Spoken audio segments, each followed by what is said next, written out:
Welcome back. Hyderabad లో విద్యుత్ శాఖ ఏడీఈ అంబేద్కర్ ఇంట్లో ఏసీబీ సోదాలు చేస్తోంది. మణికొండలో ఏడీఈగా పనిచేస్తున్న అంబేద్కర్ పై ఆదాయానికి మించి ఆస్తులున్నాయన్న ఆరోపణలు వచ్చాయి. ఈ తనిఖీల్లో 2 కోట్లకు పైగా నగదును సీజ్ చేశారు. భారీగా బంగారాన్ని కూడా స్వాధీనం చేసుకున్నారు.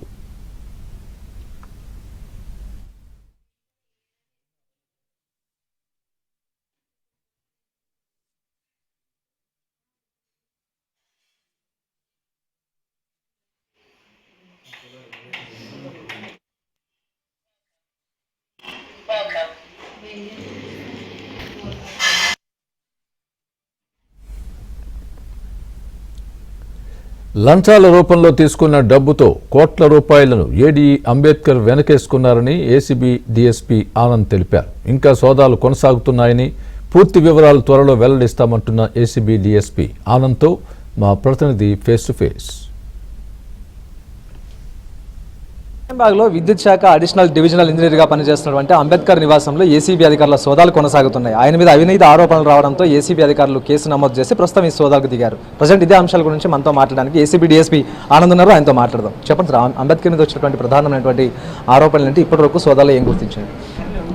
నాకు అంబేద్కర్ గారు ఇబ్రహీంబాగ్లో ఏడీగా పనిచేస్తున్నారండి.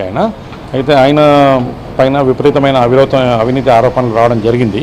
ఈ అవినీతి ఆరోపణలు వచ్చినప్పుడు దాంట్లో భాగంగా మేము కూడా వేరియస్ ప్లేసెస్లో ఇన్ఫర్మేషన్ వేరియస్ పర్సన్స్ తోటి various source of information collect చేయడం జరిగింది. ఈ కలెక్ట్ చేసిన ఇన్ఫర్మేషన్ ప్రకారం మేము మా పై అధికారులకి పర్మిషన్ కోసం అప్లై చేసి పర్మిషన్ తీసుకున్న తర్వాత వాళ్ళ పర్మిషన్ వచ్చిన తర్వాత ఈరోజు కేసు రిజిస్టర్ చేయడం జరిగింది. కేసు రిజిస్టర్ చేసిన తర్వాత ఈరోజు ఉదయం నుంచి వాళ్ళ ఇంట్లో సోదాలు చేయడం జరుగుతుందండి, అంబేద్కర్ గారి ఇంట్లో. దాంతోపాటే అతనితో ఎవరైతే ఈ అవినీతి పనులు చేస్తూ డబ్బులు ఏవైతే విపరీతమైన డబ్బులు వెనకేసుకోవడానికి సహకరించినారో వాళ్ళందరిపై వాళ్ళ ఇళ్లలో కూడా సోదాలు చేయడం జరుగుతుందండి. 5 గంటలుగా ఈ సోదాలు కొనసాగుతున్నాయి. ఇప్పటి వరకు అంబేద్కర్ నివాసంలో మీరు ఏమైనా గుర్తించారు? ఆస్తులకు సంబంధించిన పత్రాలు కావచ్చు, లేకపోతే ఆసక్తి కావచ్చు? ఇప్పుడు ఈ సోదాల్లో భాగంగా మాకు నల్గొండలో ప్లస్ రంగారెడ్డి రేంజ్లో, తర్వాత హైదరాబాద్లో, తర్వాత మెదక్లో కూడా సోదాలు చేస్తున్నాము.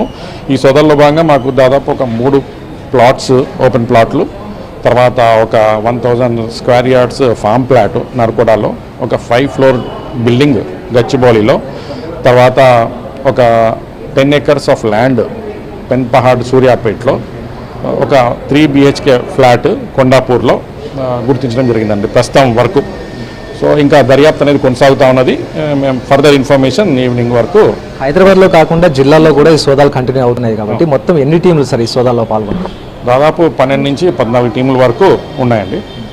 టీమ్స్ అన్నీ కూడా at a time they are doing searches. కేవలం అంబేద్కర్కి సంబంధించినటువంటి బంధువులైనా, లేకపోతే సహోద్యోగులు ఉన్నారా, లేకపోతే సహోద్యోగులు ఉంటే వాళ్ళతో ఇతనికి ఉన్నటువంటి మెయిన్ రిలేషన్ ఏంటి? అదే అండి, ఇప్పుడు ప్రస్తుతం ఉన్న ఇన్ఫర్మేషన్ ప్రకారం నేను ఎక్కువగా రివీల్ చేయలేను.